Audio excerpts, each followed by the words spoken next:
एक दिन खुशी की तबीयत बहुत बिगड़ गई। उसे बहुत तेज बुखार था। तभी ममता के घर के दरवाजे पर कोई दस्तक देता है। कौन हो आप और क्या चाहिए आपको? वो तांत्रिक था।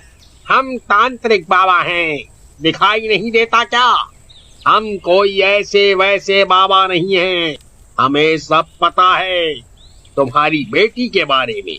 वो बीमार है ना, और उसके इलाज के लिए तुम्हारे पास पैसे नहीं हैं। हाँ बाबा, आपने बिल्कुल सही कहा। मेरी बच्ची बहुत बीमार है, मैं उसका इलाज कैसे कराऊं? तुम चिंता मत करो, अब मैं आ गया हूँ। तुम्हारी बेटी को हम अपनी तांत्रिक विद्या से ठीक कर देंगे। इसके लिए तुम्हें हमें कुछ देने की भी जरूरत नहीं। ममता खुश हो जाती है कि उसे बिना कुछ दिए उसकी बेटी ठीक हो जाएगी। ममता तांत्रिक बाबा को घर के अंदर बुला लेती है। तांत्रिक अपनी पूजा पाठ शुरू कर देता है। फिर बालिके, एक काम है, वो तुम्हें ही करना होगा। हाँ बाबा बोलिए। गांव में जो तालाब है, उस तालाब से तुम्हें इस लोटे में जल भर कर लाना होगा। हम इस जल को तुम्हारी बेटी पर छिड़केंगे, फिर तुम्हारी बेटी बिल्कुल ठीक हो जाएगी। ममता बहुत खुश थी कि उसकी बेटी अब बिल्कुल ठीक हो जाएगी।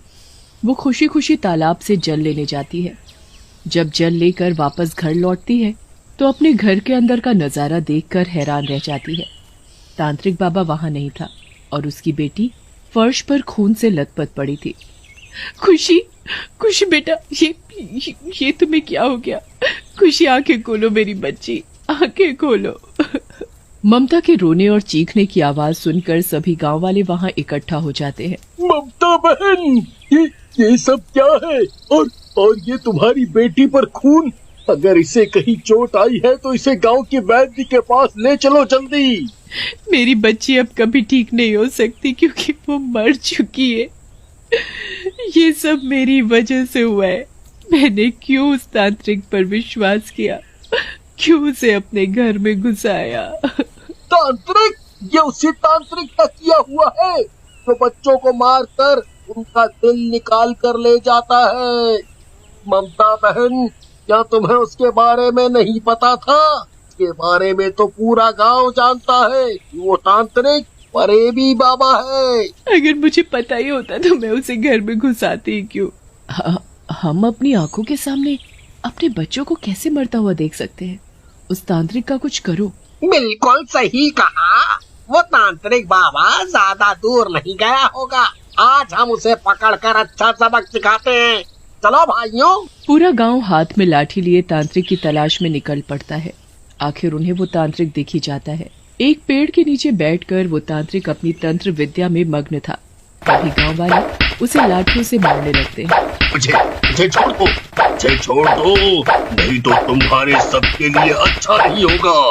मैं तांत्रिक हूँ, तांत्रिक, अभी जलाकर भस्म कर दूंगा। तेरे जैसे पाखंडी तांत्रिक बहुत देखे हमने। तूने कितने ही मासूम बच्चों को मार डाला, अब हम सब मिलकर तुझे मार डालेंगे। गांव वाले तांत्रिक को लाठियों से खूब मारते हैं। जब उन्हें लगता है कि तांत्रिक अब मर गया है, उसे वहीं छोड़कर वापस चले जाते हैं। उन सब के जाने के बाद तांत्रिक के शरीर में थोड़ी हलचल होती है और वो अपनी धीरे से आंखें खोलता है। इन गांव वालों ने मेरे साथ अच्छा नहीं किया। अब देखना मैं इन सब के साथ क्या करता हूँ। तांत्रिक वहाँ से सीधा शमशान जाता है और वहाँ अपनी तंत्र विद्या शुरू कर देता है।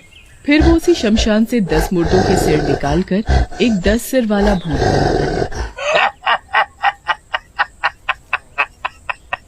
मेरी तंत्र विद्या काम कर गई। मैंने एक 10 सिर वाला भूत बनाया। आपने मुझे जीवन दान दिया है, इसलिए आज से आप मेरे मालिक हुए। बताइए क्या हुक्म है मेरे लिए? आपने किस जरूरी काम के लिए हमें एक साथ जोड़ा? मेरा मकसद है गांव की तबाही। मैं चाहता हूँ कि तुम गांव में जाओ और गांव वालों को उठाकर मेरे पास यहाँ लेकर आओ। मुझे उन सभी लोगों का दिल चाहिए। मैं सबका दिल निकाल लूंगा, उन्हें मार दूंगा। आप जैसा चाहोगे मैं वैसा ही करूंगा। मैं अभी जाता हूँ गांव में। 10 सिर वाला भूत गांव में घुस जाता है। भूत को देख सभी लोग इधर उधर भागने लगते हैं। ओ भूत छोड़ दो। अरे कोई मुझे बचाओ। अरे मुझे बचाओ कोई। अरे अरे ओ भूत छोड़ दे मेरे पति को। कोई भी तो बचाओ मेरे पति को, नहीं तो ये भूत मेरे पति को मार देगा।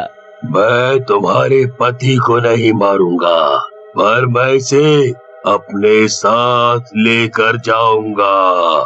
भूत जयदेव को उठाकर तांत्रिक के पास ले जाता है। तू जिंदा है? अरे हमने तो सोचा था कि तू मर चुका है। इसका मतलब ये सब तेरा किया धरा है। हाँ, ये सब मैंने किया है। अब तुम मेरे हाथों से नहीं बचोगे। फिर उसके सीने से दिल निकालकर उसे खा जाता है। अब मैं किसी को नहीं छोड़ूंगा। बच्चे जवान जो भी मिलेगा मैं सबका दिल निकाल कर खा जाऊंगा। ओ भूत, ये बाकी का बचा हुआ हिस्सा तुम सारे का सारा खा लो। भूत के 10 सिर जयदेव को नोच नोच कर खा जाते हैं। अगले दिन भूत फिर से गांव के आदमी को उठाकर तांत्रिक के हवाले कर देता है। तांत्रिक उसका भी दिल निकाल कर खा जाता है। एक दिन ओम प्रकाश अपनी बैलगाड़ी पर सवार कहीं जा रहा होता है। उसके साथ उसका 12 साल का बेटा रमन भी होता है। बाबा तनिक गाड़ी तो रोकिए। कहाँ हुआ बबुआ? ये बैलगाड़ी काहे रुकवाई बीच रास्ते में? बाबा हमें जोरों से लगी थी। अच्छा ये बात है बबुआ। वो देखो झाड़ी के पास जाओ और हल्का हो आओ। रमन के जाते ही वहाँ 10 सिर वाला भूत आ जाता है और ओम प्रकाश को अपने साथ उठाकर ले जाता है। रमन भूत के पीछे पीछे भागता है और वो एक पेड़ के पीछे छिपकर सब देख लेता है कि ये सब तांत्रिक करवा रहा है। वहाँ गांव में बस 10 सिर वाले भूत की बातें हो रही थी। वो 10 सिर वाला भूत गांव में आता है और एक आदमी को अपने साथ उठा कर ले जाता है, पर वो उसे कहाँ ले जाता है किसी को कुछ नहीं मालूम। तभी वहाँ रमन दौड़ता और हाँफता हुआ पहुँचता है। वो 10 सिर वाला भूत, वो 10 सिर वाला भूत। क्या हुआ रमन बेटा, तुम इतने घबराए हुए क्यों हो? वो 10 सिर वाले भूत ने मेरे पापा को मार दिया। क्या? पर तुम्हें उसने कुछ क्यों नहीं किया? उस भूत की नजर मुझ पर नहीं पड़ी थी। मैंने भूत का पीछा किया और सब देखा।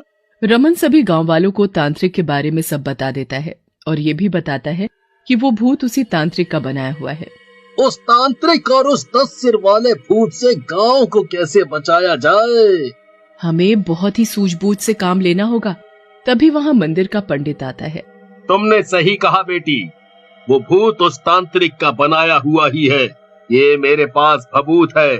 जब वो भूत आएगा गांव में, मैं उसे अपनी बातों में उलझा कर रखूंगा, उसे गुस्सा दिलाऊंगा। वो मुझे उस तांत्रिक के पास उठा कर ले जाएगा। तभी तुम कुछ लोगों के साथ शमशान जाओगे। उसे तुम पूरे शमशान में छिड़क देना।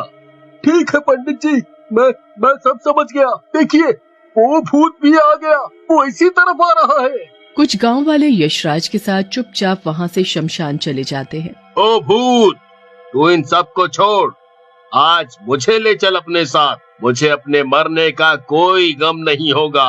अच्छा, तुझे शायद ये नहीं पता आगे तेरे साथ क्या होने वाला है, इसीलिए तू ऐसा बोल रहा है। मरेगा पंडित, तू तड़प तड़प कर मरेगा। तू मेरे टुकड़े टुकड़े भी कर देगा तब भी मैं कुछ नहीं बोलूंगा। मुझे सब पता है। तू मुझे उस तांत्रिक के पास ले जाएगा, वो मुझे मार कर मेरा दिल निकाल कर उसे खा जाएगा। भूत सोच में पड़ जाता है और फिर पंडित की बातों में आ जाता है। तुम बात तो बिल्कुल सही बोल रही हो। भूत वापस तांत्रिक के पास जाता है। उधर यशराज और बाकी गांव वाले शमशान में भभूत छिड़कना शुरू कर देते हैं। भूत तांत्रिक पर हमला करता है। तेरी इतनी हिम्मत कि मुझे मारने चला है? तूने सिर्फ अपने फायदे के लिए हमें बनाया, हमें तो